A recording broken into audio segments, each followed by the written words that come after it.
You are now tuned to BS3 Network.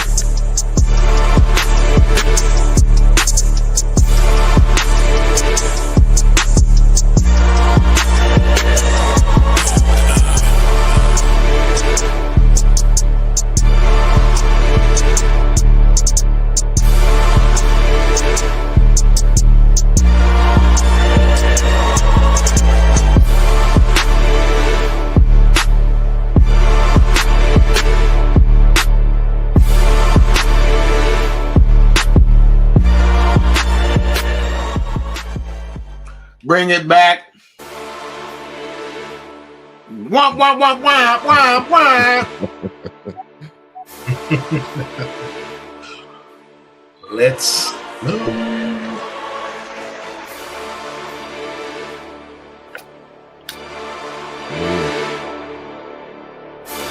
Too hot. Too hot.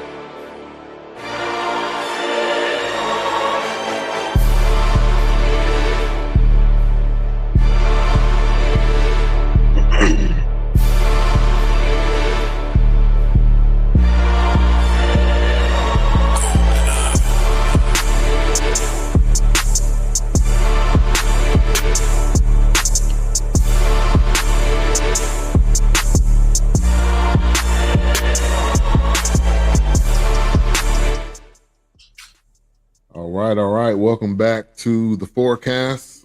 Wow, it's the four of us once again. Give yourselves a round of applause. I'm gonna break this shit next week. Myself, Dawk, HRap, and Mayhem are back in the building. We do this every week. Well, hello. Same time, same channel, 8:30 Central, 9:30 Eastern. It's the Fourcast. We review movies, films, documentaries a completely different way, four different perspectives. No.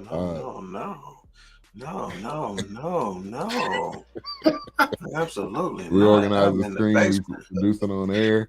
But tonight's episode is about Sinners, which has been out for a minute. So it's about all of us. Exactly. We all won. Amen. Wilks is frozen. Okay, there you go. I'm frozen. You were frozen. It was frozen for You're a a minute. little pixelated too right now, isn't he? Yeah. Oh, we can't have that. Oh no. Yeah. We can't have that. I don't know. I don't know if it's a Wi-Fi issue. Gotta look good for my fans. Hold on, man. It's cold in the theater, HRap. You got your long sleeves on today, baby. Kind of chilly in Chicago today. Oh, is it? Are you back out now, still fuzzy? 70 degrees. No, you're good. Yeah, definitely not chilly here. But you got the wind coming out that water too, though. Oh no, I was just chilly. Oh, really? Yeah, you get that in Chicago. You know, it could be 90 today, 110 tomorrow, 69 degrees Thursday. The hawk, man. That's what the old folks used to love to call it, ain't it? That hawk is out there. There he go again. He done frozen, pixelated. I'm frozen again. What is happening? And pixelated again. I know what the hell. Devil's alive, man. The devil is alive. You must have got some chocolate icing in your fingernails or something like that. I dug deep for that chocolate cake. Yeah, let's hear up and get to the weekend and what everybody did for the fourth. I can't wait to talk about mine. All right. So Sinners has been out for a minute.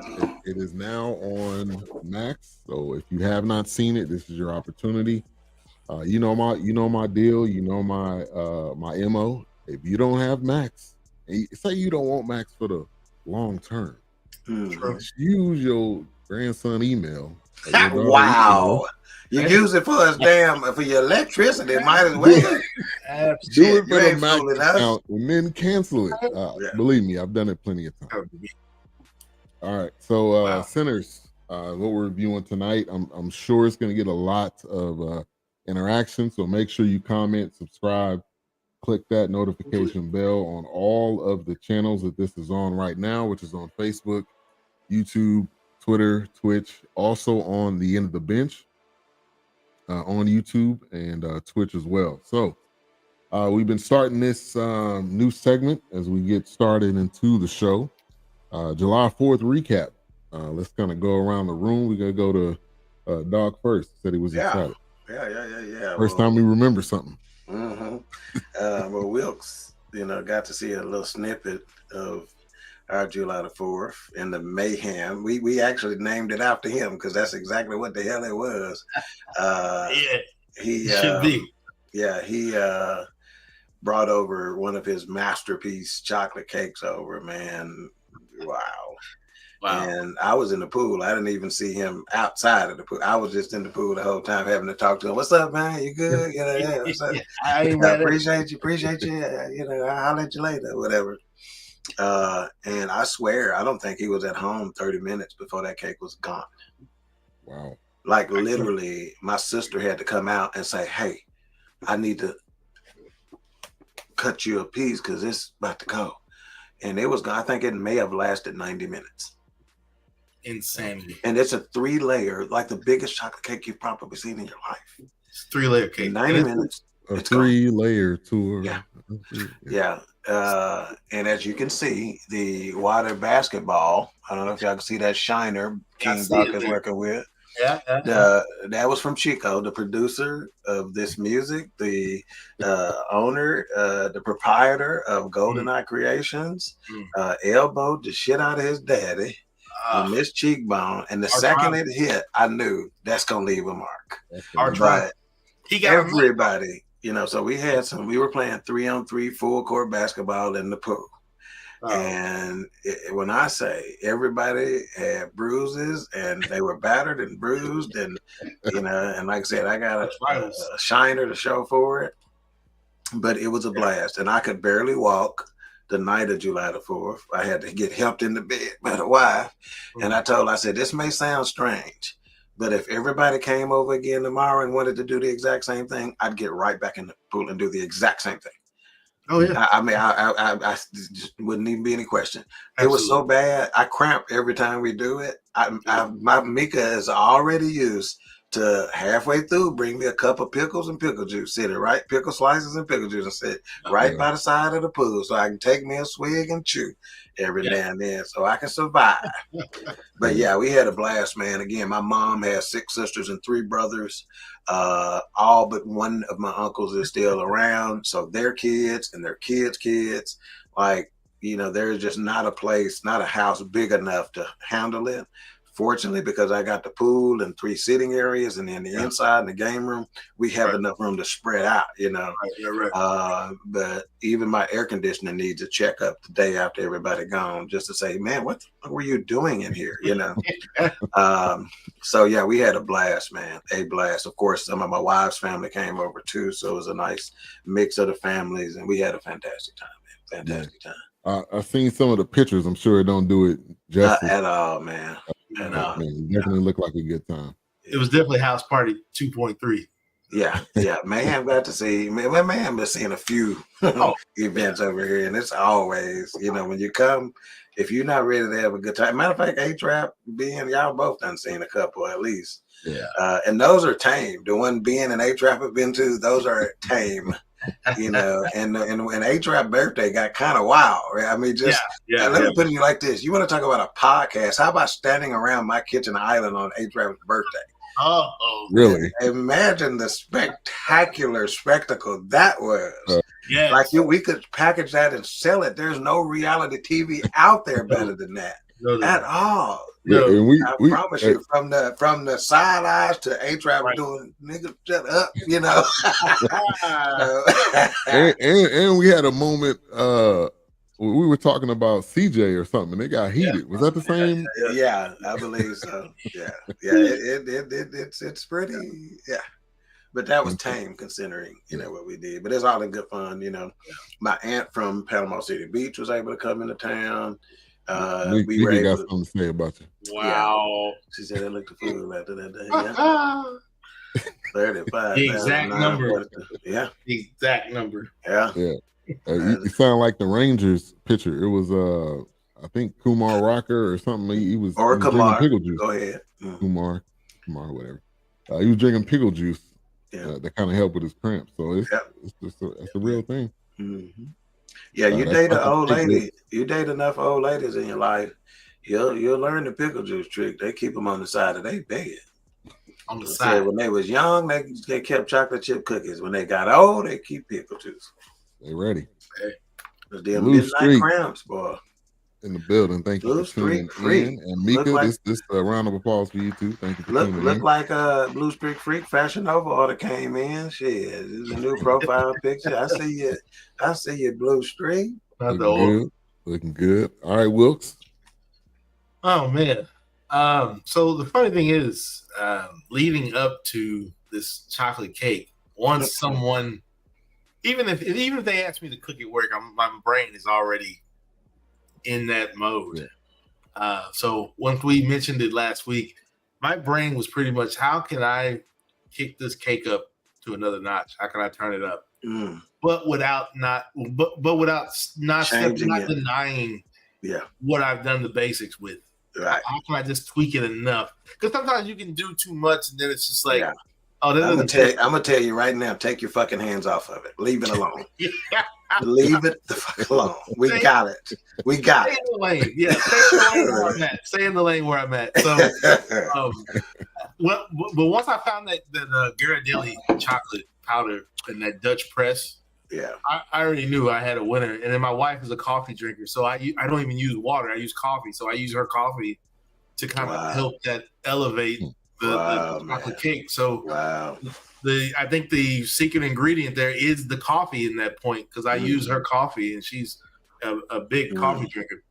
But she's even coming around, and my son was here, and Dawk got to meet my son, and he's like, "Oh yeah, that's my first time meeting him." You got to meet my son, and he got a wet handshake from him. Yeah, well, it's all good. Only time I've given out a wet handshake before, it was way before I got married. I had some dollar bills in one hand and a wet handshake in the other hand. But we know.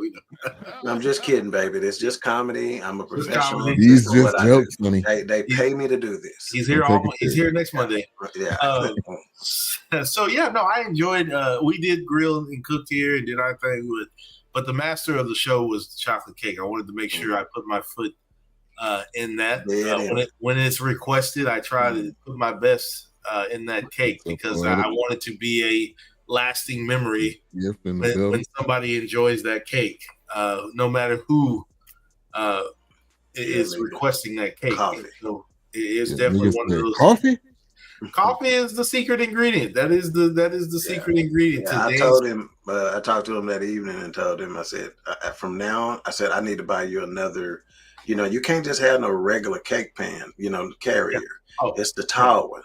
I'm like, I gotta Amazon you over another one, because it's got to be 2 from now. Oh yeah, I have to. Yeah, I didn't realize that cake, and I know this is quick. We got to get into the show here, but I didn't realize that cake was gonna go that quick. I was just, once it got cut, I just thought, okay, well, somebody's gonna try it. Next thing I know, the cake is like poof. Like, see, now everybody knows about it. See, the first couple of times it was a secret weapon. Now the secret word is out. Word is out. Yeah. But HRap, please go ahead. I thought of the back. I work. Damn. No, double time. You got time and a half? I know. Of course. Double time. Yeah. Did they barbecue, or did they have some hot dogs? It should be cooling out on the 4th of July. You know the rest. Yeah, man. They should be rolling. Oh, sorry, my bad. I'm sorry. 4th for me was good. We didn't do a cookout, but we went to a place called Laurel. It's in was Hardy there?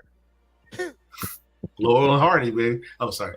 But it's like a fusion type spot. If anybody's been to Christian John's, also in the Dallas Fort Worth area, those are 2 spots. If y'all haven't checked those out, you definitely need to check those out. But, we went there, just chilled. Really, just appreciated the day off. Right on. So I got with some friends and had a good time. So that was pretty much it. That's good stuff. Nickel Slick, aka Keisha, aka when you were spelling it backwards, whatever that was. That matter of fact, Nickel Slick, that sound like a character name on this damn movie, ain't it? Right. Delta Slam and Preacher Boy and all that. All right, so tonight, once again, I think I saw her in that juke joint on this night. Maybe. We took the advice from HRap. We got some clips tonight we're gonna play throughout the show. We got so we'll get into it here in a minute. But let's get into some initial thoughts. And when we do this initial thoughts, I got 3 questions also I want y'all to answer, because these were the questions that, like when we talked about a previous film, what was the name of that one? The one with the Tyler Perry joint that we did, and Mayan was looking at the comments. This is one of these films where if you listen to somebody else or you look at the comments, it's gonna sway your if you even go see it. So Big Blacks, Big Racks. That's not the one. You got the face palm. You got the face palm. We 15 minutes in. 15 minutes in. All right. So initial thoughts. These are the 3 questions, and these are the reason why I'm asking these is because this is what people told me beforehand, which did kind of limit me watching the film or my wife watching the film. Okay. Is the movie demonic? Is it a horror? Is it a horror film? And the last one is it a zombie movie? Yeah. Okay. Who going? And the answer is really to all 3 of those. I don't think it's a zombie movie. It's not a zombie movie. It's more of a vampire. It's a vampire movie. Period. Exactly. Yeah. And I thought it was a zombie movie just based on the the clips of it and what people was putting on social media. So let's go around the room. HRap. No, I didn't think it was a horror movie or a zombie movie. And I think when you look at it, it's a metaphoric vampire movie more than anything. It's a lot. It's a thought-provoking, innovative, creative way to look at things that were going on. And this movie, believe it or not, tapped into something I've said on the Fourcast about 50 times. So I really enjoyed it. Yeah. I really, really enjoyed it. All right, Dawk. Yeah. No. Well, it is. Let me just start with the horror part. It is technically in the horror genre. That is how they list it. Okay. So the technical answer to that question is yes. Is it demonic? Let me answer it this way. Life is demonic. If you live a Christian life, it is demonic. You can't have it. That's just what it is. Exactly. That's just what it is. If you walk around on a daily basis, whether you know it or not, that's what it is. And guess what? I got news for you. Sometimes people term stuff and couch stuff certain ways because they don't want you to watch it. Exactly. Because you're going to be awakened. So like HRap talk about, it has thought-provoking metaphors and issues in it. Some of them directly toward Christianity. So guess what? The basic gatekeeper of Christianity, or however you want to, they're trying to protector of Christianity, they don't want you to see this because it's going to make you ask some questions. Right? So is it demonic? Hell yeah, but your life is too. Haven't you paid attention? Right, exactly. And what was the other one? No zombies, horror, yes, and demonic, yes. Yeah. The life is. So we can't run from them. Yeah. It's there. It's there every day. As soon as you walk outside. That's what it is, man. Right. Sometimes when you're inside.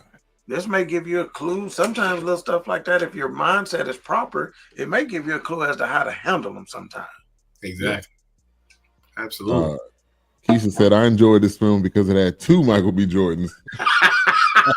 I was so thankful to God for that. That's hilarious. I didn't watch it. Mika, okay, I'm gonna go ahead and say this right now. If my wife watching or not, we went to the theater, and she couldn't make it past the first 30 minutes. But when we watched it at home and we went past that scene, she was good with it. So it really is not. Which particular scene, Timmy? The scene when he's playing the guitar. And he's kind of like singing all and the music comes and stuff. I mean, the like prior musicians and dancers and all that. I think that may be one of the most creative, well done scenes that we've reviewed in the movies this year. Like when we went and watched it, this is my second time watching. I watched it in the theaters as well and watched it at home here for this review.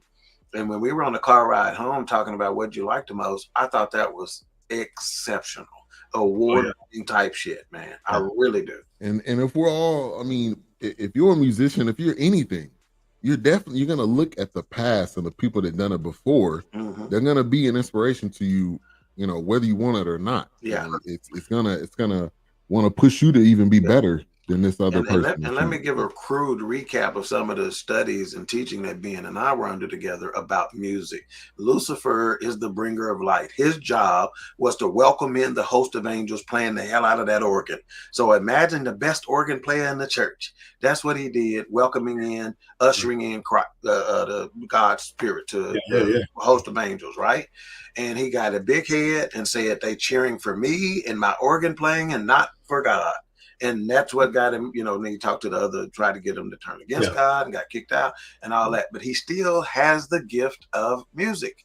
God doesn't take away your gift necessarily. He may take away your ability to, dish it out. But so Satan still has that. Lucifer still has that here on earth, and he uses it. So music is, you got to be careful with it, but it is a beautiful thing. But just like a lot of things, like the internet, it can be dangerous, so but music is, it's a very spiritual thing, no matter what you're listening to. If you can come tell me your favorite genre, I can tie it back to some spiritual stuff. I promise you. Ask Aretha Franklin. Wow. All right, Wilks. This movie was big for me in a lot of ways. The red and blue pill aspect, because one brother wore red, one brother wore blue. They had different paths. Great pickup, man.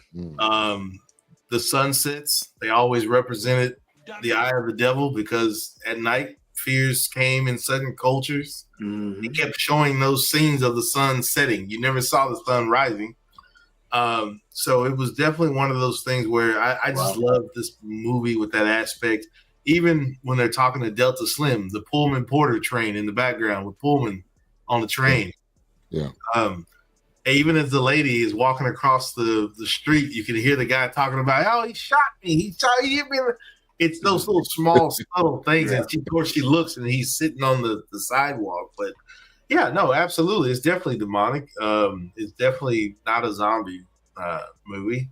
And I enjoyed it because just of the subtle things of film and just through the years of different things that he kind of tied kind of a yin and yang kind of situation into things. Like Dawk was saying, it's definitely demonic. Then you wouldn't have, I don't know, I can't remember her character's name, but you wouldn't have her as a spirit chaser, if you will, if it wasn't demonic. Annie is her name, She was already Masaka.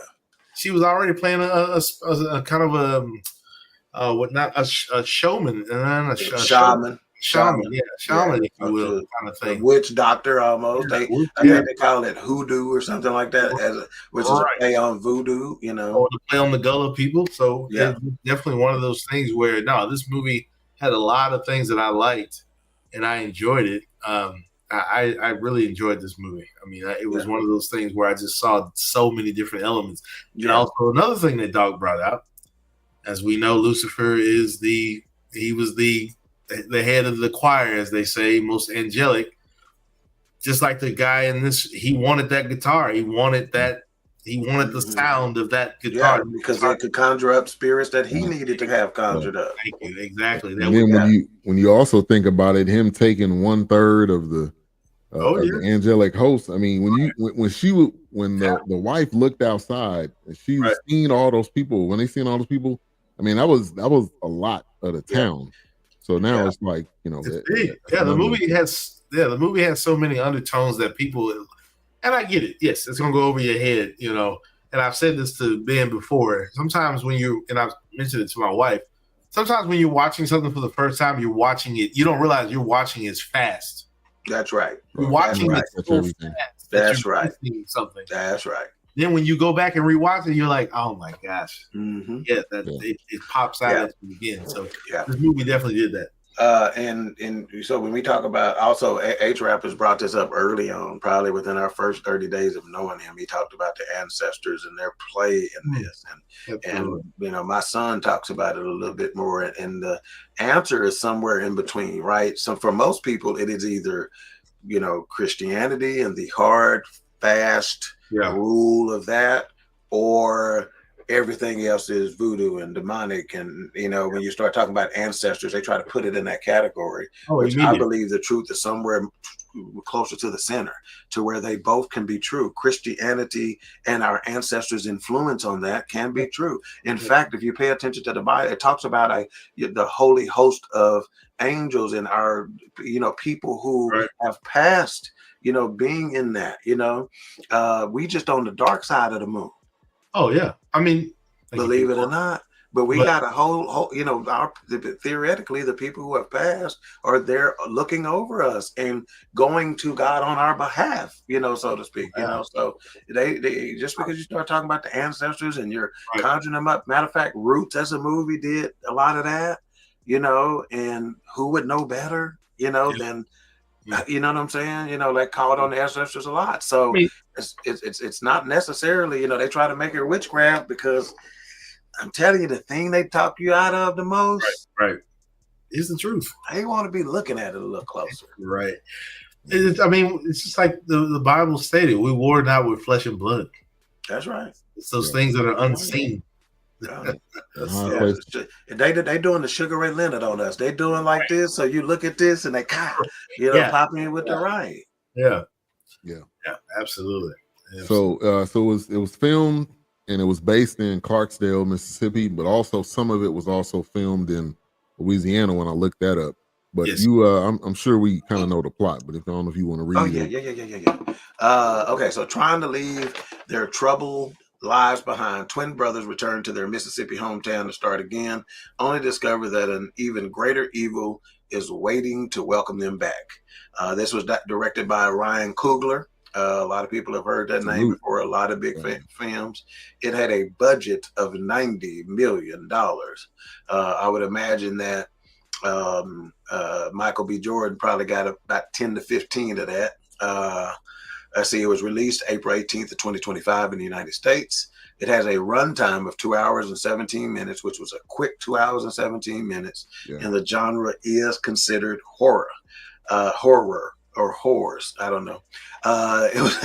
It was produced also by Ryan Coogler, Sev Ohanian, and Zinzi Coogler. It had a cast including Michael B. Jordan, as he played two characters, the brothers Stack and Smoke. They did that so well in the movie. My wife thought they were two different people. Miles Catton played Sammy Moore, or the preacher boy. Haley Steinfeld played Mary. There we go again with the, her daddy was half white, half black. She could pass, and you're right. Wunmi Mosaka, which is Annie, who played the shaman, the witch doctor. She was also the love interest of, I think, Stack, if I'm not mistaken. Omar Miller played Cornbread. He's been in such things like Players. Jamie Lawson played Perline, the married singer dancer who wanted Preacher Boy. Lee Jun Lee played Grace Chow, the sign maker. Yao, which is Bo Chow, her husband. Helena Hu, Lisa, their daughter. Delroy Lindo, the great Delroy Lindo, played Delta Slim. The racist David Maldonado played Hogwood, and Jack O'Connell was the lead vampire Remick. Yep. He was the one that reminded me of Lucifer. Mm-hmm. Yeah, he had that down pretty well. Yep, he did. Big Illinois, thank you for tuning in. Now the Irish twist on all of this, you notice how they was all getting this Irish stuff from time to time. That one lost me, I'll admit, All right, so let's get to one of our clips. This is the opening, and then we can discuss.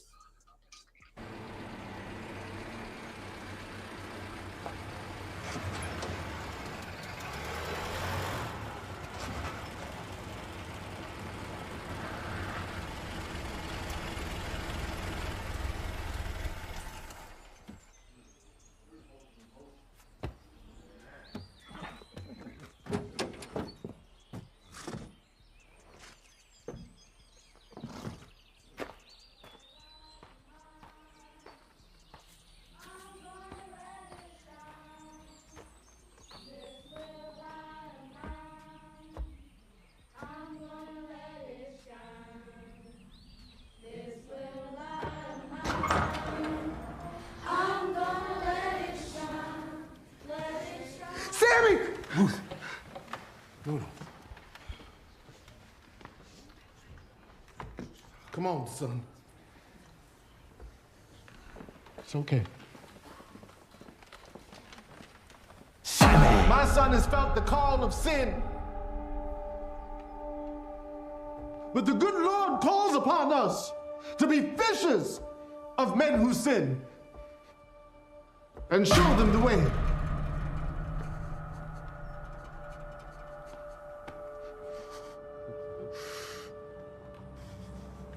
I want you to swear to me and before this congregation to leave those sinning ways where they lie.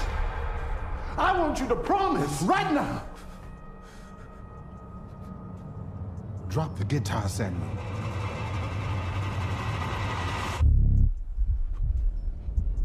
In the name of God.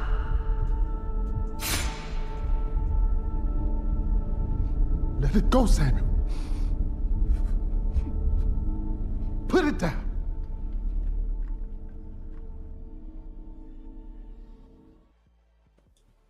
Wow. Powerful, man. Yeah. So let's talk about that. That opening scene, I'm like, what the hell happened to him? Yeah. I mean, that was a perfect opening scene because you had no clue Right. what was going on with him. You had no clue why he had a scar on his face, why he holding part of a guitar, who, what was going on. So HRap, I'm gonna go to you first. Give me your thoughts on opening scene. It was powerful. It lets you know that you were in for a tremendous ride. You knew you were gonna be on a spiritual journey, and it was just different, and it made first thing I popped up after watching it, popped in my mind was the first will be last and the last will be first. Did a lot of spiritual things in this, and I really enjoyed every minute of it. Mm-hmm. And when you think of so they called him Sammy. His cousins called him Sammy. When he came in there, he said Samuel, which is obviously in the Bible. So like there was definitely a lot of biblical ties to this. And I would suggest you just watch the movie. Like most movies, watch the movie all the way through. And before you come up with your own opinion of it, don't let somebody else's opinion decide how you feel about the movie. Right. All right, Dawk. Yeah, obviously opening scene. But as I watched this, I was thinking to myself, this could easily have been Texas. Especially remember I mentioned during the 4th of July, we got some old pictures of my family.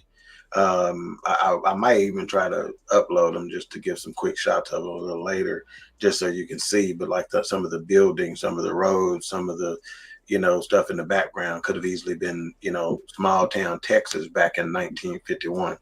So it was, super powerful. And like HRap said, it let you, it just dug you in. What a way to hook you early to like, how the hell do we get here? And the fact that he just couldn't let go of that guitar. And it makes you think about how old school the church considered music the devil, stuff. Rightfully so, right? To a certain extent, but yeah, it was powerful, man. And a lot of it was instruments, really, because they sang, they stomped your feet, they clapped. Yeah, that's right. You start bringing guitars, and that's the devil music. Yeah, especially when it became an electric guitar. That's got to be the devil right there. But yeah, I just thought the scene and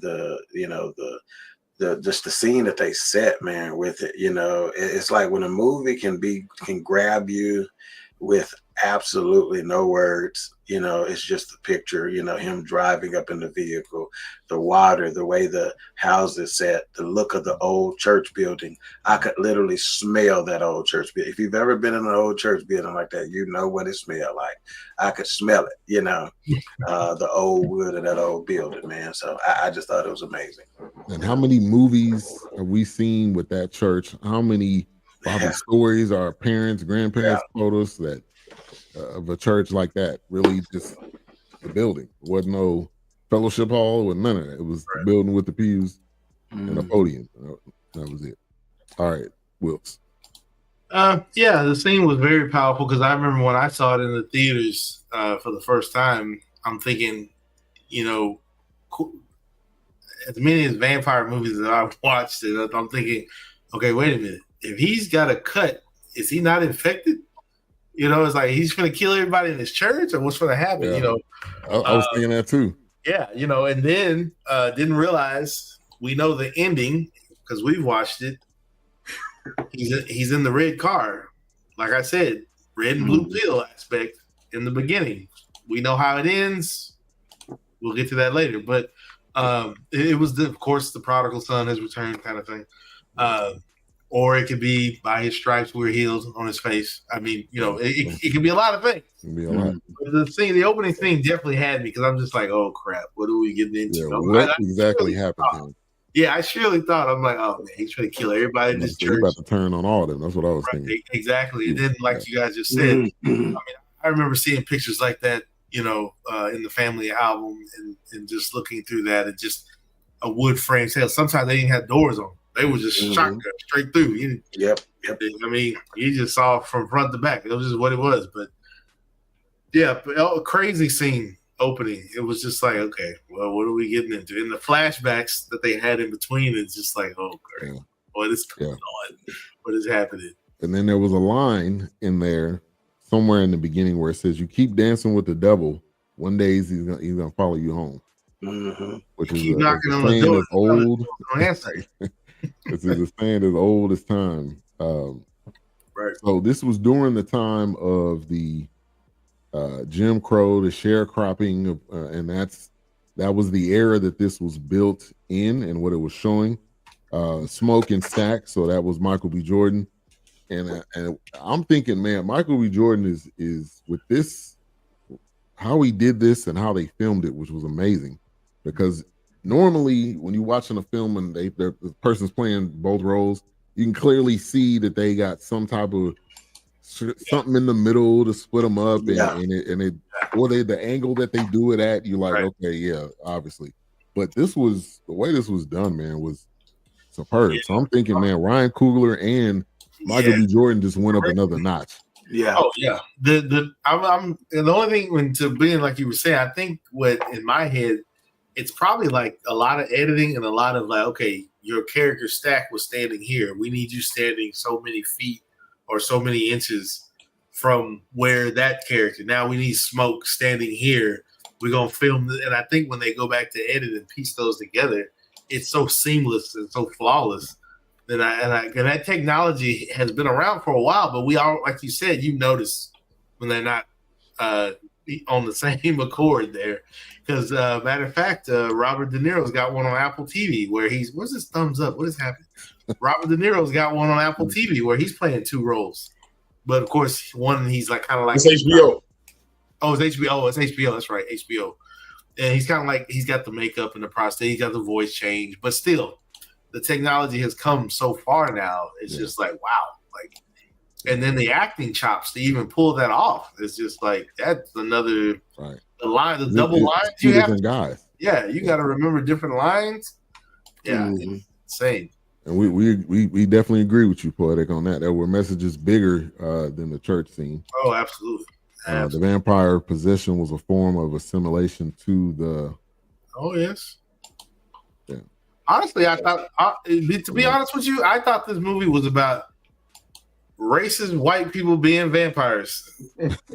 Literally, I literally thought that. I was just like, wait a minute. Yeah, because that's where it started off. As soon as that dude was like, the steam was coming off his back and he jumped down, I'm like, okay, so this is like not even when I first saw the movie, when I saw the trailer, I'm like, okay, is this about like, are they saying slave masters or vampires? Like, is this or the KKK? The KKK with the vampires. That's what I was thinking. I love it. Yeah. Here, just so before we get too far away from that opening scene, I want to show you a couple of little pictures that came up this weekend in the family. That's actually my mom when she was about 3 or 4. Wow. That was back in 1954 right there. Wow. Same there, about 53. Yeah. That's my mom, my oldest aunt, one of their cousins. That's my mom when she was a baby.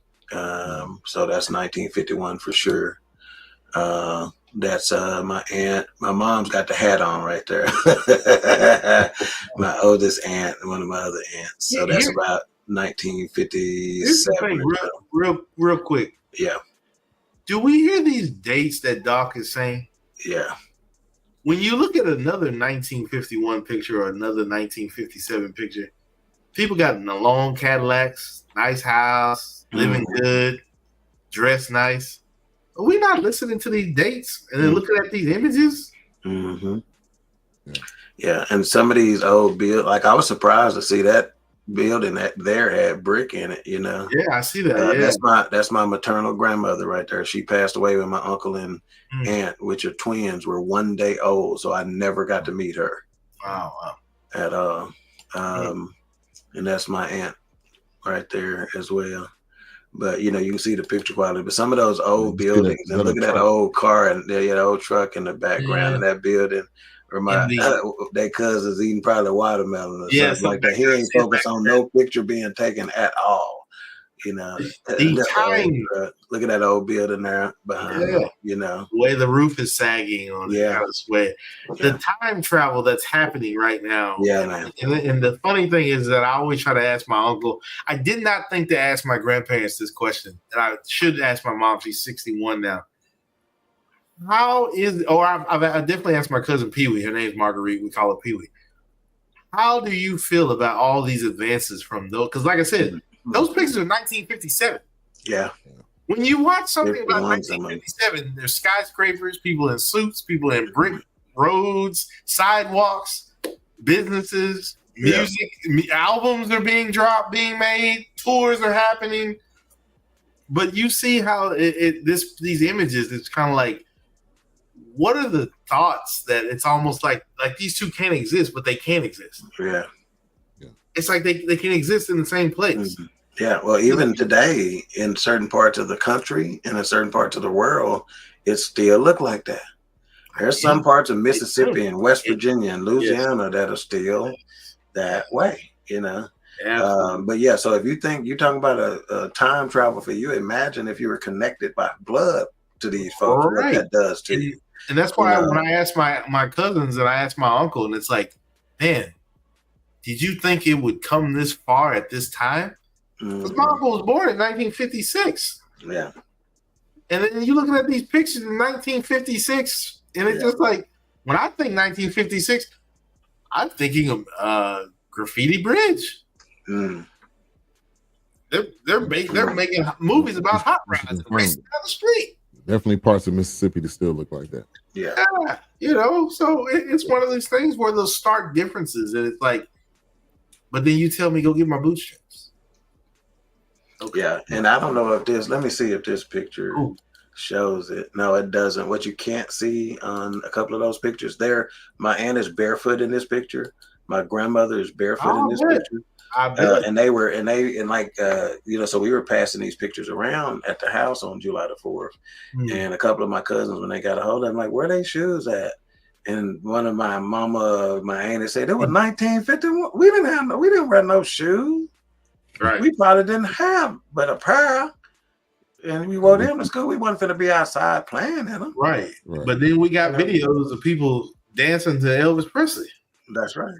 Yeah. The stark differences. Yeah. Like these things can't exist. Like what? It's so funny because what Dawk was saying, it just takes me back, and I still hear it today. And I remember when I was growing up, my aunt and uncle would come to the house. They might drop the mail off or something. They were like, "Boy, you better get in the house. You ain't got no shoes on. You gonna get sick." But at that time, I didn't realize that. But that could be something obviously passed down.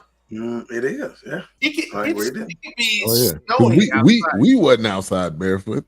I mean, I was. But I'm saying, but they have a different understanding of that.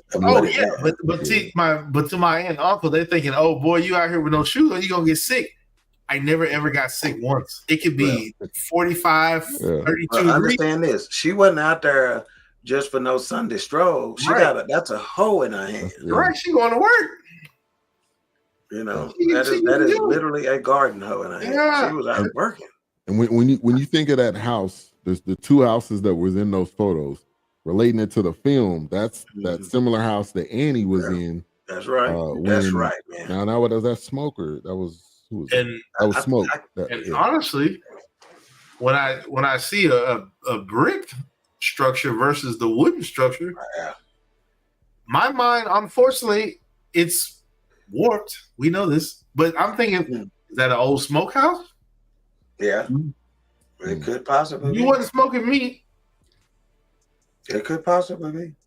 Yeah. I mean, you were throwing humans in there, teaching them a lesson. Mm-hmm. You know, maybe they discovered that, this brick's gonna hold more heat than this wooden shack. I mean, I don't know. My mind, you're right about that. They wanted to torture us in the worst way possible. Right. It wasn't like we gonna make it easy. No, it was to make an example, make a point. Right, exactly. Yeah, but HRap has pointed this out on several occasions when we think about back then, and you could see that they were poor. They had shacks, shanties on somebody else's property, but HRap was like, you saw everybody smiling in those pictures. Oh, yeah.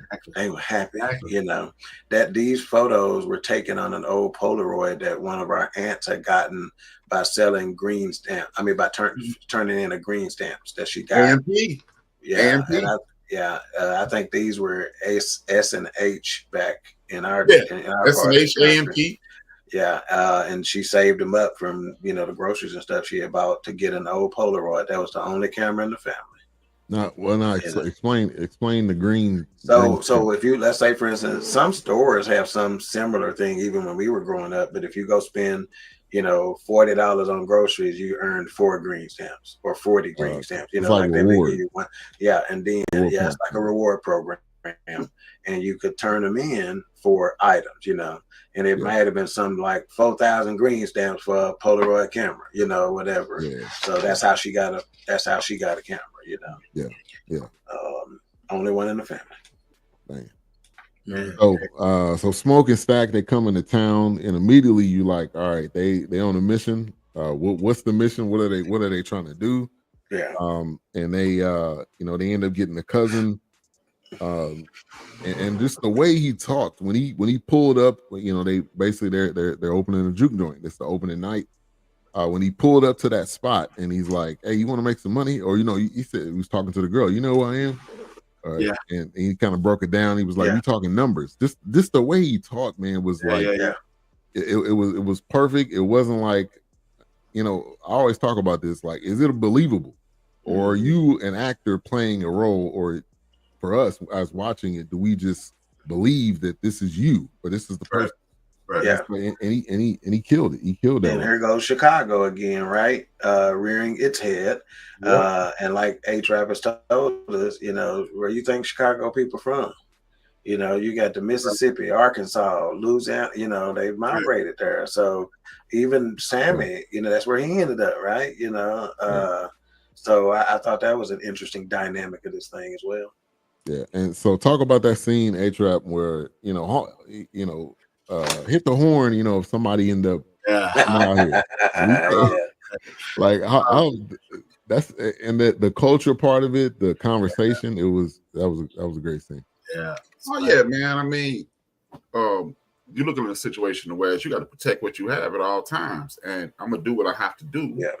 And it lets you know, like this is the beauty in the South, if you ask me. Weapons are used for weapons purposes. They're not to brandish. They're not to glorify anything. Yeah. I keep this gun on me in the event. I keep this ice pick on me in the event. I ain't tough because I got it.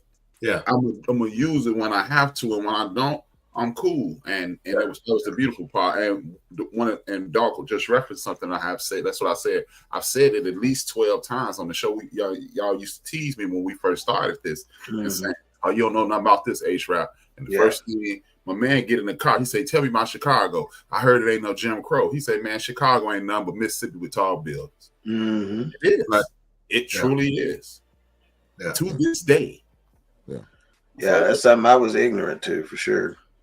And I think that was the up north versus the down south. And it wasn't like it was, you could just text somebody or you could just call somebody real quick and just say, "Hey, this is what it's like here."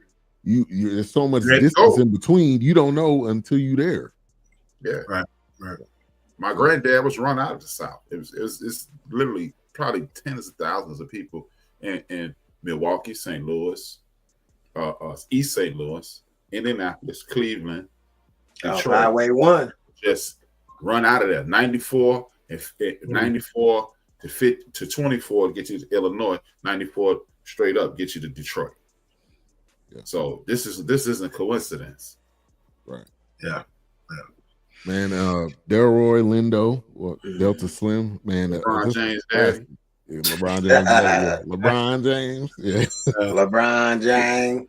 But man, just a classic character, man. He played it, you know. Yeah. I had no doubt ever in my mind that he was gonna kill the role and he was gonna have his impact. You know, he was starting to bring along Sammy. At first, when he seen Sammy, he was like, boy, what you know? You can't be playing out here. What you doing? Right. He's blowing up my spot. Right. Yeah.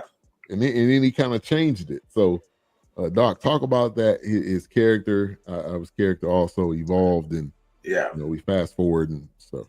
Yeah, Delta Slim, man. Well, Delroy Lindo, first of all, he is a cultural icon as far as I'm concerned. He's underrated, man. You know, we don't give him enough credit, period. Yeah. As far as I'm concerned. Because think about it, when have you seen him not kill a role? Right. I can't remember one, you know. So yeah, his evolution, he personified the tragic life of musicians. You know, he even said, you know, I ain't never seen no happy musician, you know. You know. Yeah. So I think he personified it, you know, and the demons, there we go again, that he was battling through liquor, corn liquor, you know, which was another big thing, you know. I just thought, you know, him playing the harmonica, and he also knew how to play the piano, and, you know, and how he making a living. He goes, I need to make enough money to buy enough corn liquor. You know, that's what I'm trying to do, you know. But yeah, I think, you know, him going from, you know, protecting his territory to taking Sammy under his wing, you know, is typical of what we see in our culture a lot, you know. You know, and they sometimes maybe just giving you a hard time early on to see what kind of stomach you got, you know. See how much you really want to do. My uncles and them used to do it where they walk up to you and they hit you in the chest. Yeah. You know, I can't tell you how many times my uncle done passed away. He walk up and hit you in the chest. You know, he used to call me scrap iron, you know, and he said, "You boy, you solid. You just built solid," you know. And, you know, and he knew that because he put hands on me, you know, and it was all out of love, but he was trying to see, you know, right. Come on, boy, you gonna stand up, you know, don't let nobody, you know, it was all in love. But that's what his jabs, his hitting in the chest was verbal, you know, as opposed to physical, but it was for the same thing. Let me check your wallet. Let me see what kind of stomach you got, so I can see if I can pour into you or if you're worth pouring into. Yeah. I had a cousin. He was, they called him Little Bit because he was small when he was born, but the dude was like, he is like 6'7". But he used to Ric Flair like all of us in the sure that's your cousin? Yeah, it's my cousin. Yeah. I don't know how. He the tallest. Must be on your mama's side. It is. He used to just Ric Flair slap us in the chest. Yeah. His food said Ric Flair. Exactly what it was. Now that we've already talked about this, but you know, the sharecropping, but also this was a huge culture movie. When they were driving down the road, it was him, Sammy, Delta Slim, and Smoke, and they're all driving down the road and they're all talking. Like, how many times have we all been in a car?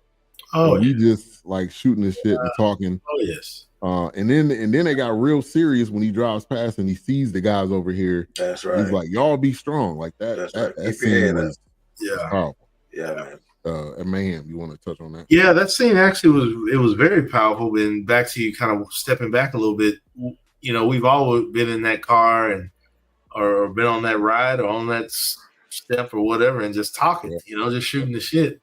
Yeah. And him telling that story, which I liked about this one, is because when he was telling the story and he got to Rice, if you were noticing in the background, they played audio of Rice being tormented by the KKK. You could hear the screams as he was talking. Yeah, him being hung, you can hear him. Yeah, he was once again demons, spirituals, unseen things that. So it was just one of those, just that scene driving down the road, having a good time, or just kind of getting into a muddy spot where it's kind of like, okay, it's veering off until it's taking me back down to some memories I don't want to relive, but I have to relive them for the other ones to survive.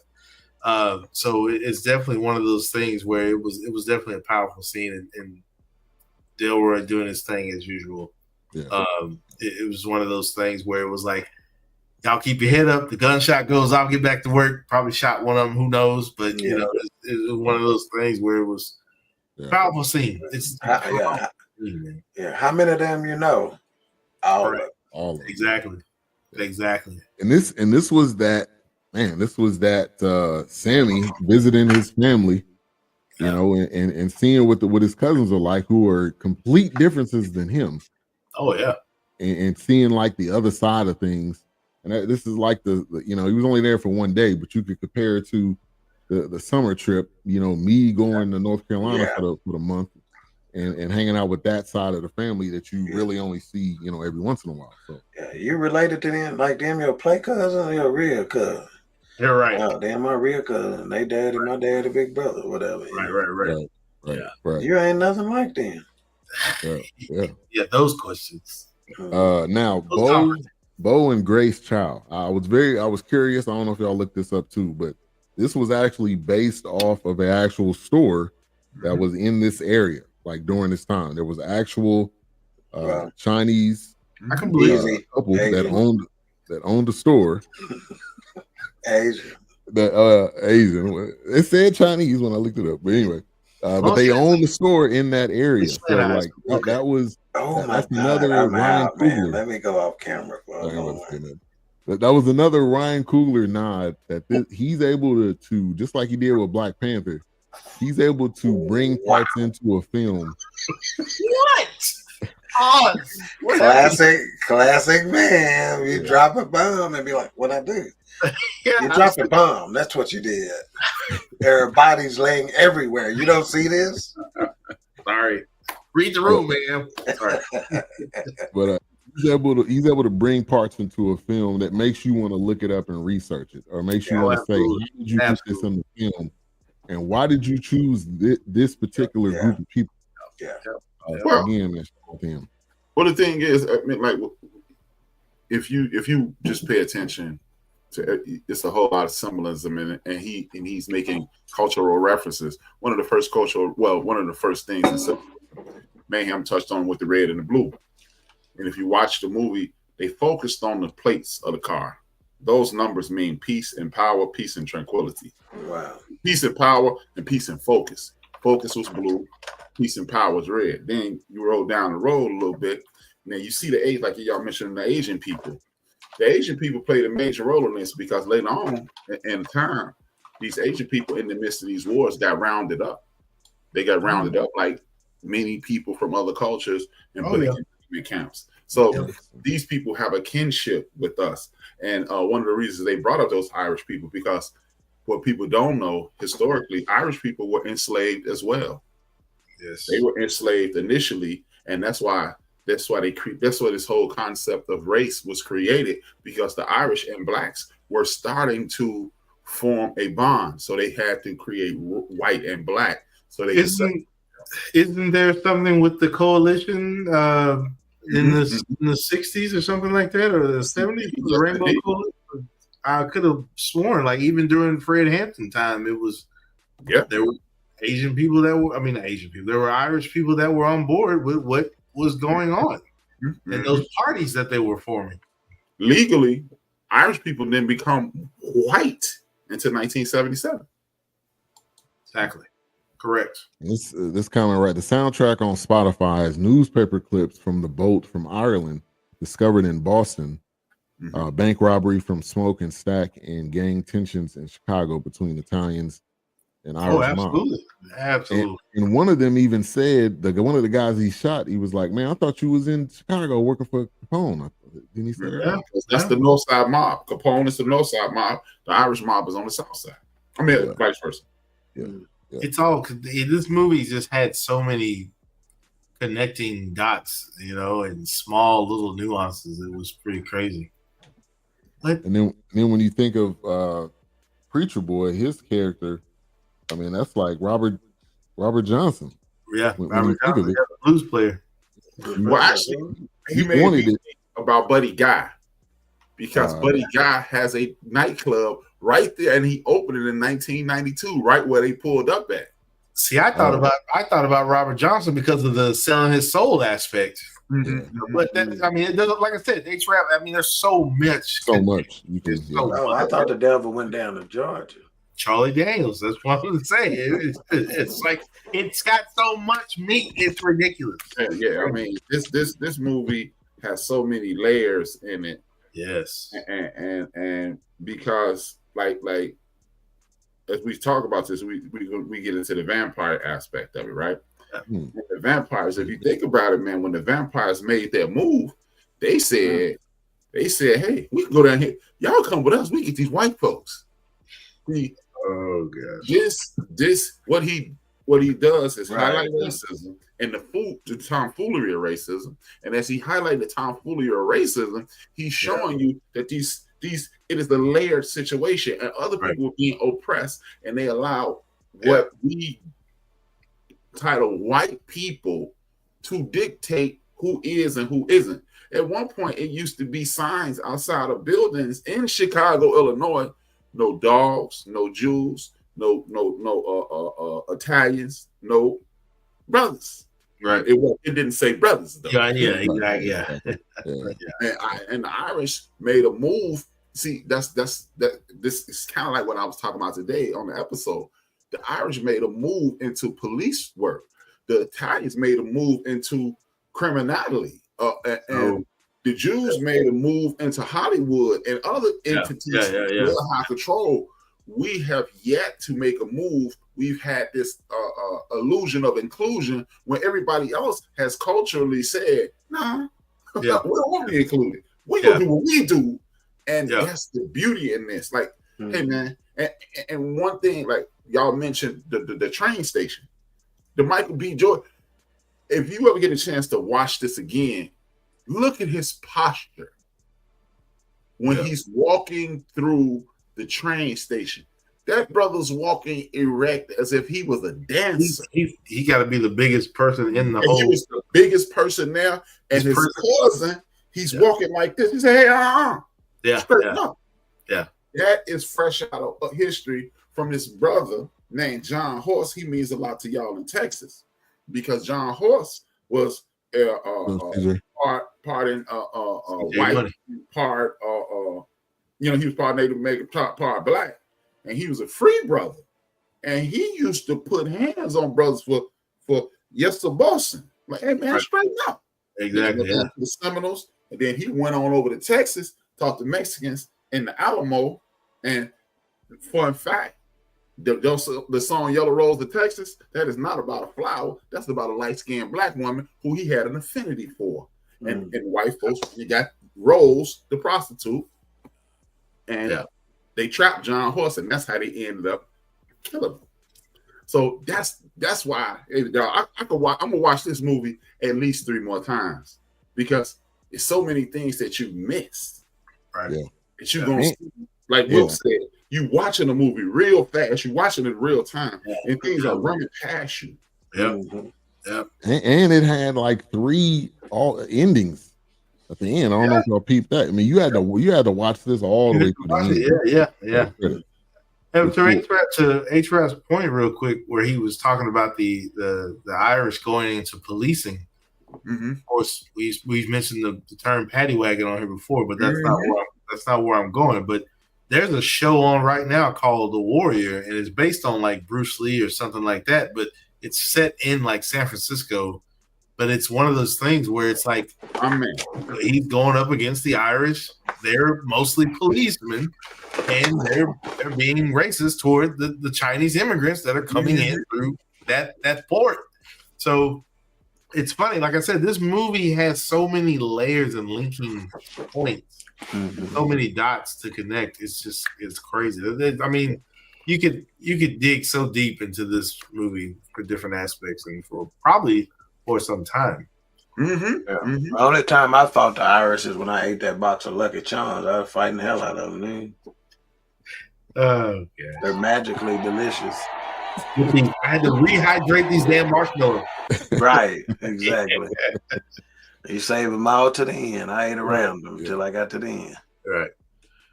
So obviously, the vampires are the kind of the focal point. They start picking people off one by one.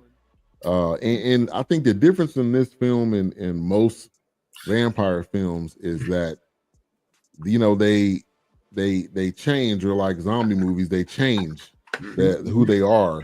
And in this, they were really the same person. They just had this. I want love, and I want, and like you just said, I want inclusion, and I want and it was hard for them to really figure out at first, like what was really going on. But you know what, man? People misconstrue the whole concept of vampire. The vampire is a love story in every movie. It is never anything. Okay, let's just go something comical. Vampire in Brooklyn. Eddie Murphy's vampire was chasing Angela Bassett. But hey, the Interview with a Vampire is about homosexual vampires. It's always a love story. Even if you go as monsters, but it's a love story at all times. At the beginning of Bram Stoker's Dracula, yes, his wife, she ends up getting killed while he's out in war and something. Like he comes back and she's like, so I mean, you know, the bride. Oh, you look like my bride. Pretty Nosferatu, which is pretty much what Eddie Murphy his character, which is interesting that they mentioned Nosferatu. Yes, that's what Nosferatu was like. Okay, you look like wasn't a love story. But how many times have we seen a vampire turn into a bat and fly through the window of the lady of his love interest? You know. Yeah, and what was that? Oh, what was the comic? What was the one with the comedian? Count Chocula wasn't a love story either. It was cereal. It was chocolate. You know, he was in love with chocolate, so it was a love story. It was a spinoff of what was happening. He was in love with chocolate. Yeah. Okay. What was? Yeah, of course he did.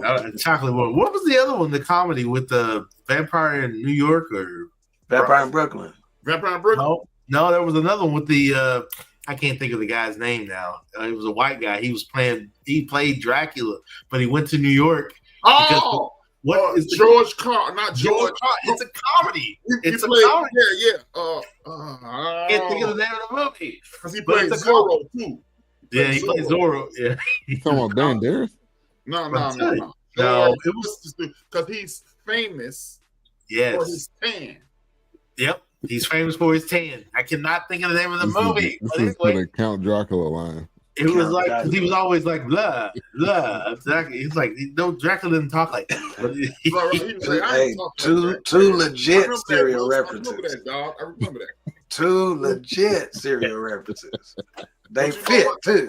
It's like with this, they go what great. I totally appreciated about this, it took me back to the year you and Wilks were born.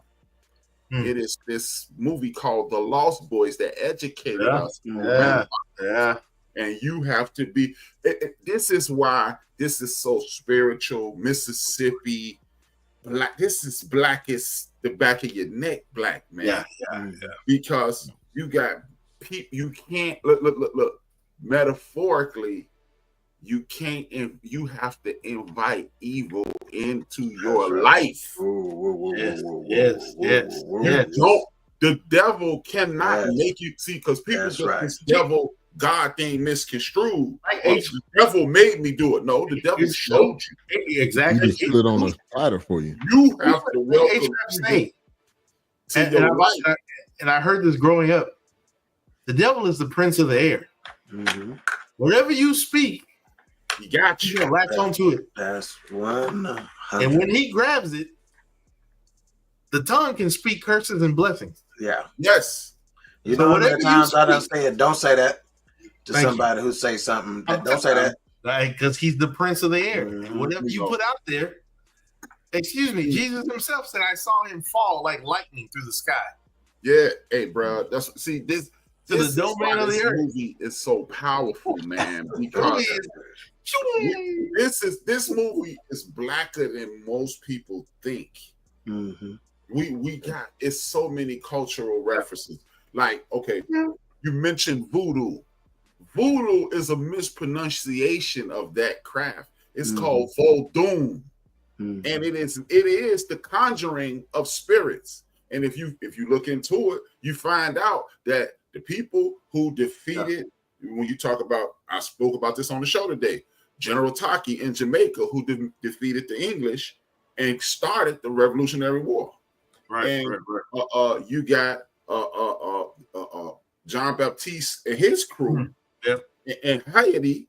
They practiced Vodun and were able to defeat at the time the most powerful army on earth, the French army.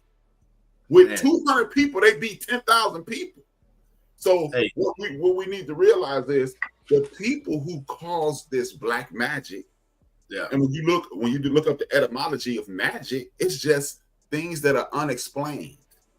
Right. So if you're gonna call this black unexplained or ways of knowing, that's what the Africans call it. Ways of knowing. Yeah, that's why the Gullah people brought it with them when they talk about Louisiana. It's like, no, there's islands off the coast of North Carolina and South Carolina. The Gullah people, this is what they studied. This is what they believed in. This is their thing.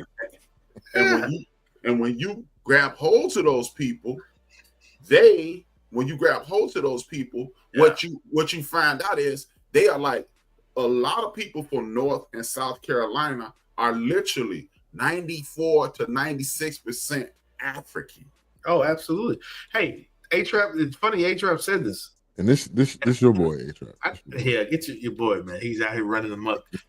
When I was in, and I didn't think about this, but when I was in Maryland, I did not understand where is this dialect coming from. You don't sound like Southern. You don't sound New York. You don't sound Canadian. You've got this dialect that's almost of like a foreign nation and Caribbean. Yeah.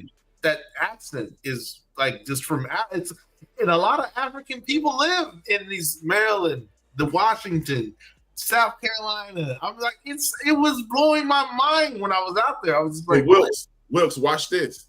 Ben can attest to it.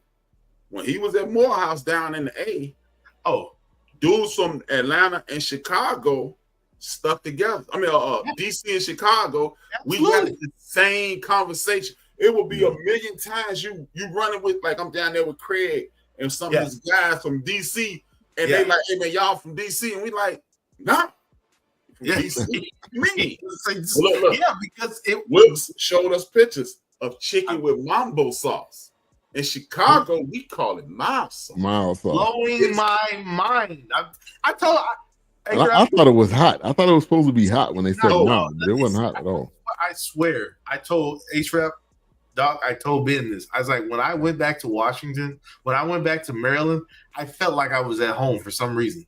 Yeah. I felt like there was something that was, when I stepped into that museum, it was just not even that linking me, but just being in that area, just being in the street, walking up, it was like, man, what's happening right now? It was like I was being teleported, and it was just like there was a connection there when I was there. And it was just like, whoa, this is like too crazy, you know?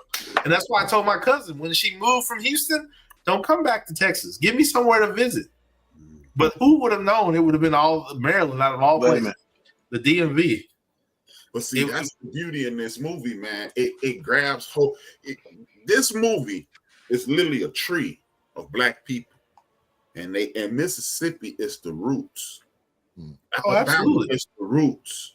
Yeah. New Orleans, Louisiana is the roots of the tree. And when you remove those roots, if you ask me, when you remove those roots, that's why people up here are reckless. I've been saying this for the longest. When you watch this movie and you see all the cultural references, I've been saying it for years, that I need to just go down south and put my feet on the ground, on my bare feet on the ground, to suck up some of that spirituality. You know, it's so you said that on your visit here several times. It's so funny about needing to be here, HRap. Yep. Oh yeah, no, 100%. And it's so funny because it's like HRap talking about the roots, and we talk about how, or we've always seen or heard when I'm growing up, we made fun of the ostrich for sticking his head in the ground. He's planting himself back into that point. And he's anchoring himself, because it's like, if I can't be plucked from here, I'll survive, and then I will continue to grow after that. It's almost one of those things where it's returning to that point of like, okay, this is the point of like where I was born. Let me go back home. I'm gonna put my head in the ground. I'm gonna get refocused, and I'm gonna take off from there. It's just like little just things is crazy. It's just see y'all down there. A lot of brothers and sisters they become elders. And they go back home right before they check out. Uncle Willie Ligon, my grandmother's brother. He's like, hey, they was like, hey man, you got about 15, 20 minutes to go. He's like, take me home. Yeah, absolutely. One of the things, like when I'm listening to this and I'm watching this, and I this is HRap. This ain't I ain't got no documentation. I ain't read nothing, but I read a portion of this. Like, how many people in America know that they pull 18 bodies out that river? I mean that lake that they grabbed Emmett Till out of. 18 bodies that day. Yeah. So, but they ain't tell that story. But you know what they told? They permeated that story about a little boy being murdered. You know why? Because that means everybody in Cleveland, Chicago, Detroit, Milwaukee, they not going back down there. And it's like HRap said, those are the branches. The roots were New Orleans, Mississippi, and Alabama. Now the branches are Chicago. You won't get back to your roots. You won't get back to your roots, which means you die. Hey, what happened when you pull a tree out the ground? It starts to die. You can't replant it because the nutrients are taking it away from its nutrients. You've taken it away from the things that is in the soil. Because the tree is the one living organism that grows up and down. Right. Right. All right, let's we could play one last clip and then we gotta come back with some final thoughts. This is the ending, or kind of one of the endings, because part of the ending was, I'm not gonna play that one because it's a little long, but they end up, Preacher Boy and Smoke end up surviving. And they end up, Preacher Boy ends up coming back home, and Smoke is like, no, I got something to take care of. And then he ends up taking care of the KKK, which was one of the best scenes in the film. Yeah. But this is the ending right here, and then we'll come right back.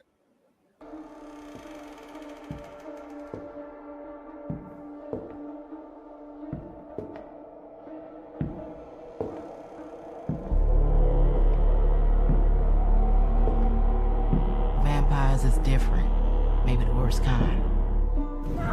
But they live on, even if the one that made them is killed. They gotta be killed one by one.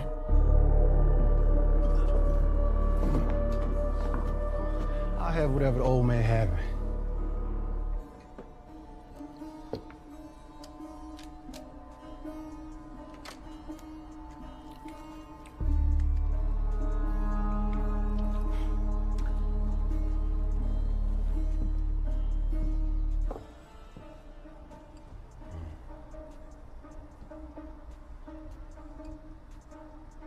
Oh. I guess I was one person he just couldn't kill. He made me promise to stay away from you. Let you live out your life.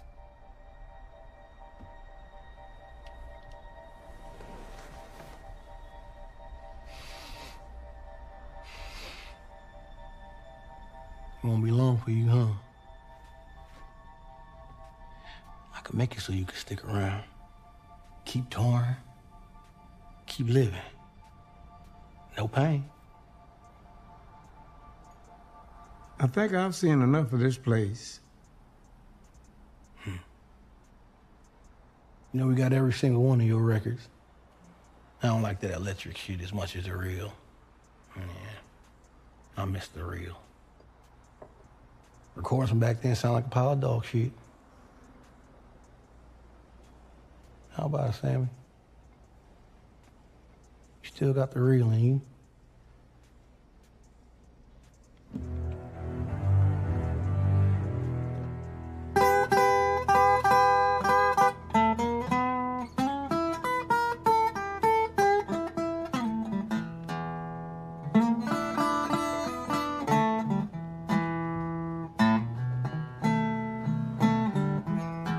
Traveling, I don't know why in the hell I'm here.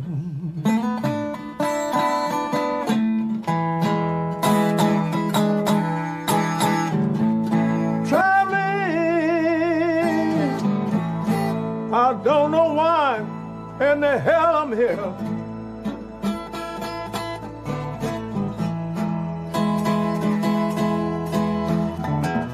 Because the woman I'm loving, you know she really don't care.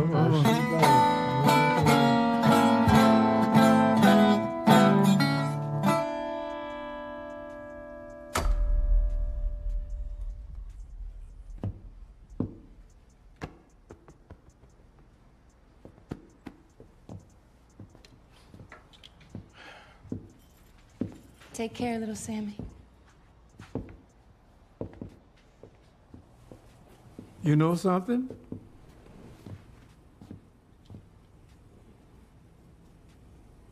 Maybe once a week, I wake up paralyzed, reliving that night. But before the sun went down, I think that was the best day of my life. Was it like that for you? No doubt about it. Last time I seen my brother, I know you. Last time I seen the sun.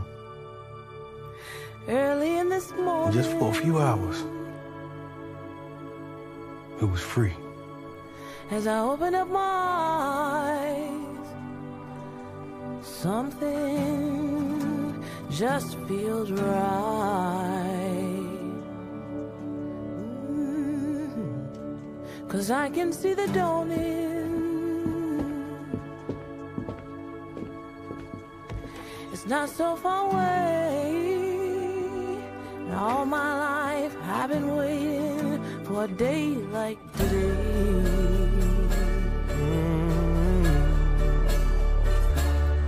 So I'll live like it's the last time for a long time at the wrong time when it's the right time, is it?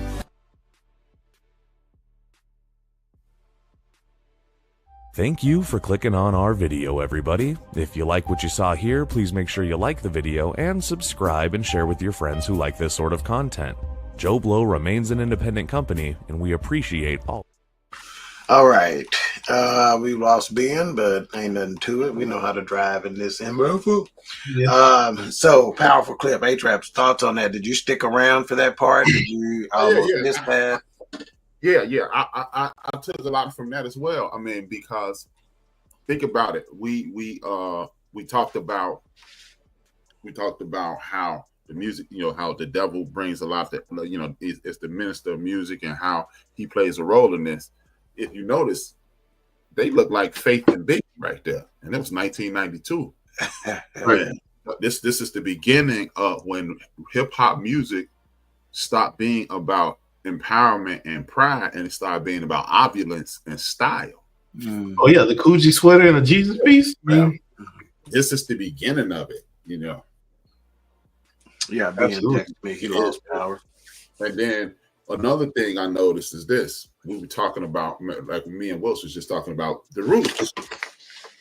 Look at which brother was attacked by the devil. One of the brothers went and got some coochie. The other brother went and dealt with somebody who was in the Delta, who was immersed in the culture, and he had her pray on him, pray over him, and protect him. The other one was like, hey, it's about this paper. It's about doing the damn thing. It's going down.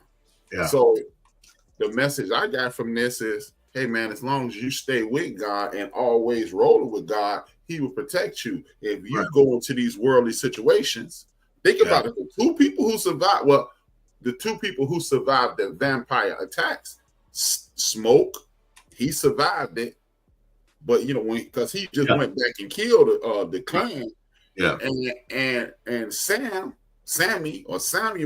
he survived it. Why? Because his daddy prayed on him before he left. He went back to the church before he left, and it's about this cultural thing that we keep walking away from. As you stated earlier, you talked about it's got to be somewhere in the middle. Maybe Vodun has something to do with our spirituality. Absolutely. And as you also stated, Why you and I stated it 2 hours ago. You stated it early this program. Why is it that we're allowing other people to dictate what is good for us? Mm-hmm. Yeah. Speaking of that, HRap, something during my research, it said the movie centers have sparked controversy due to its exploration of racial tensions, power dynamics, and its portrayal of Christianity and African spiritual practices. Yeah, exactly. Some viewers perceive the film as anti-Christian propaganda, while others see it as a commentary on historical and contemporary issues of race and power. The film's depiction of vampires as a metaphor for white supremacy and its exploration of hoodoo practices have also contributed to the debate. Yep. Mayhem, your take on this last scene, and did you stick around the first time you watched it, or did you miss that? No, I stuck around because there was actually that ending, and then there was another ending after the credits. But no, and to HRap's point where he was saying like there was a middle. As you see, Sammy's in the back of the vehicle as they're going down this dirt road. We all know sometimes you come to a crossroad, but you have the red and the blue pill driving you down the center of this road. He's got to decide which way he's going to roll with it. So now it's like one of those things where it's like, okay, my father prayed over me before I left, but I still haven't technically made a decision. I walk with God. I know God, but I'm out here doing worldly things. I'm still down the middle. So it was one of those things where it was also going back to the bar with Buddy Guy. The red pill, blue pill. The light is red. The red light is shining on Stack. Stack puts his money on the table. He tells, he like kind of pays him for the performance that he gave. But it was one of those things, and like he's already drenched in that culture that's coming about, that's coming afoot. He's already in the style and the clothes. And she's wearing the nails, and she's got the short zip up jacket, and the Bugle Boy jeans, and it's one of those things where like now it's like, do you have room for me anymore? Like he said, he didn't like the electric stuff. He wanted the old stuff, the again. real. He wanted the real. So yeah, no, this movie has so many different layers, man. Yeah. And like I said, we watch movies fast the first time. We watch them so fast we don't realize it maybe. And when we go back and we're just like, oh, I didn't see that. Oh man, I didn't see that. Yeah, two things that I caught too before we get to final thoughts. And HRap, we'll go to you for final thoughts first. Is the one time I think it was Stack pulled off the protective necklace. It was Smoke pulled off the protective necklace that Annie had given, and you notice, and they did that in conjunction with the change in the music, to where it's like, okay, now forget this. I got to go do this on my own kind of situation, right? And then, did you catch this, Wilks? The roof is on fire. Yes, they actually had embers of flames coming from the roof. You understand? Yes, I caught that. It's floating away, right?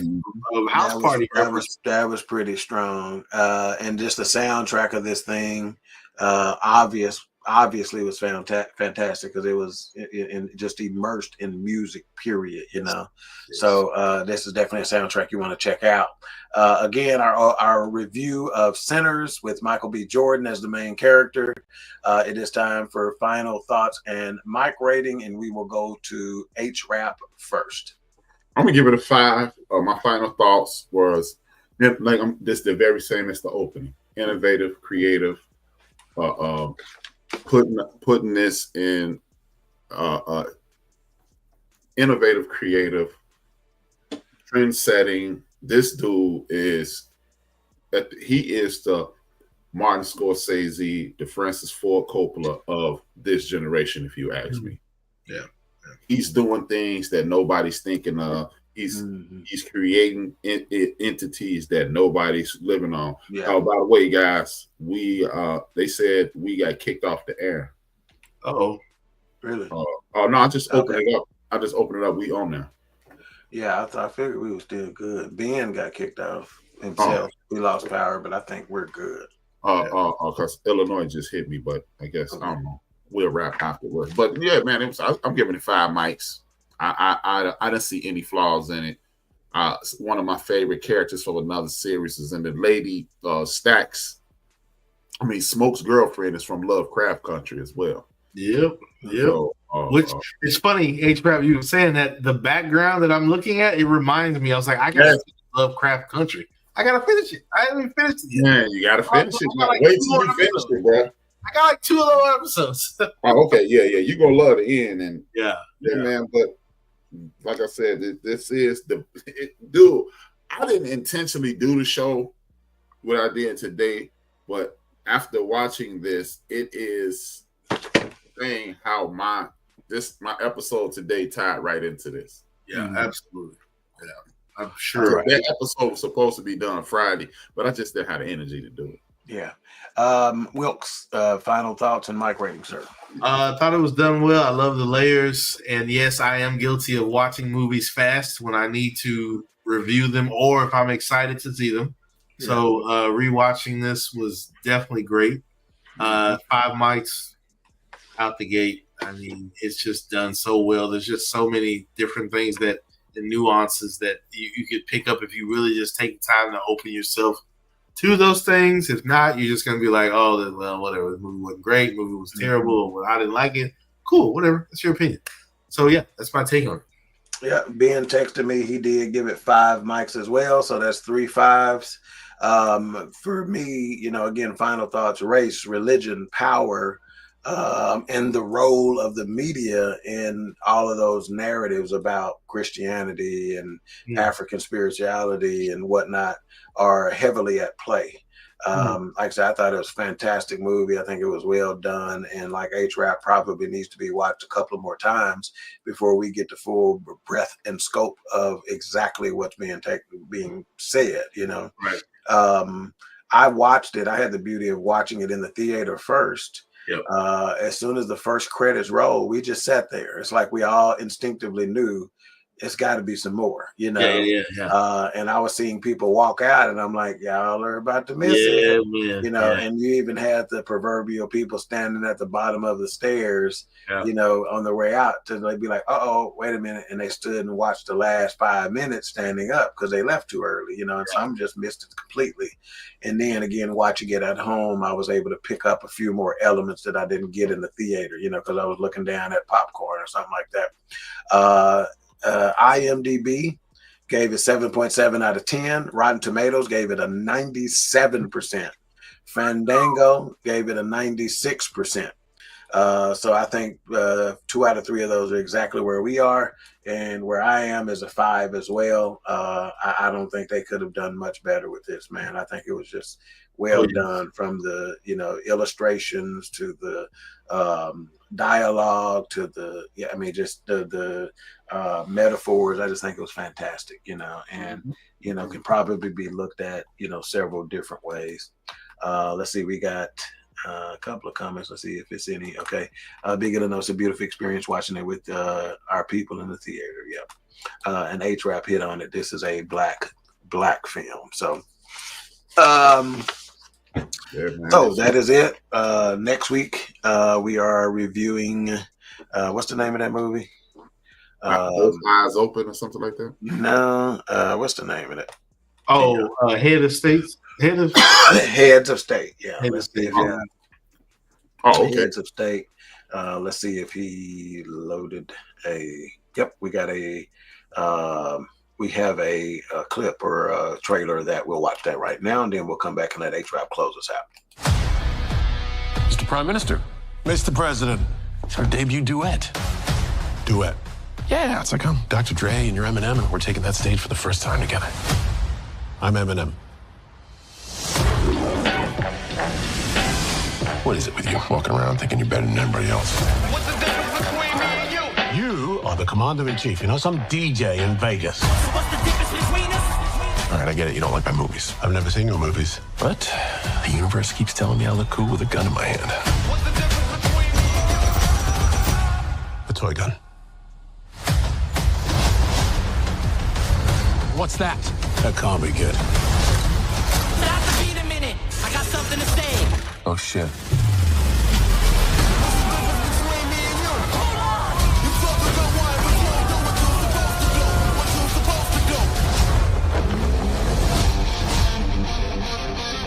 We just survived the worst security breach in history. The cavalry's coming. So keep calm and carry on. Hey, fellas, how's it going? Yep, we're about to get our asses kicked. Man, read the room.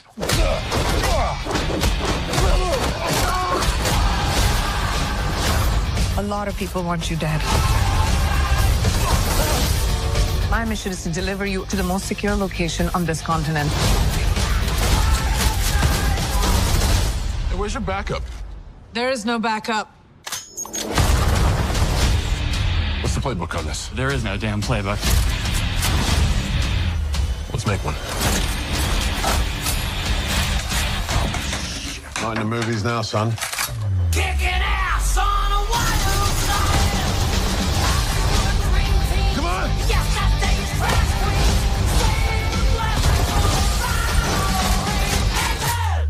Who's the action hero now?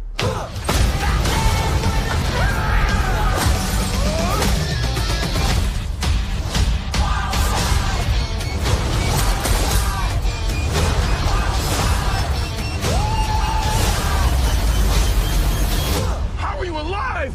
I just kept calm and carried on.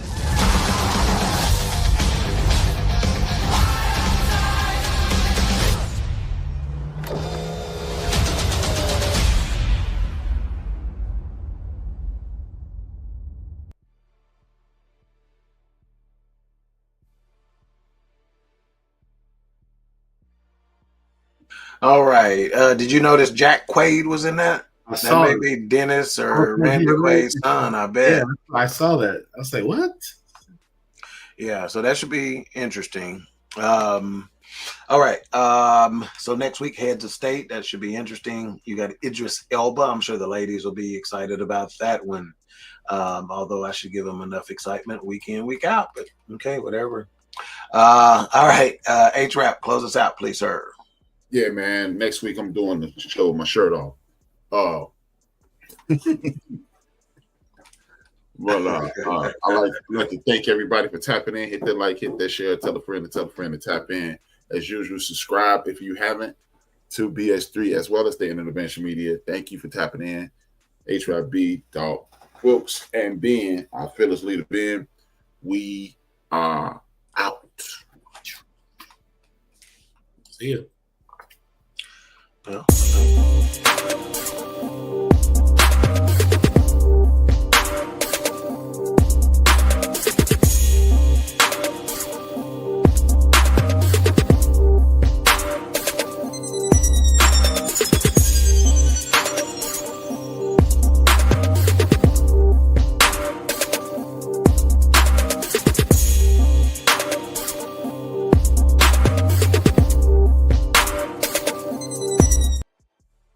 You are now tuned to BS3 Network.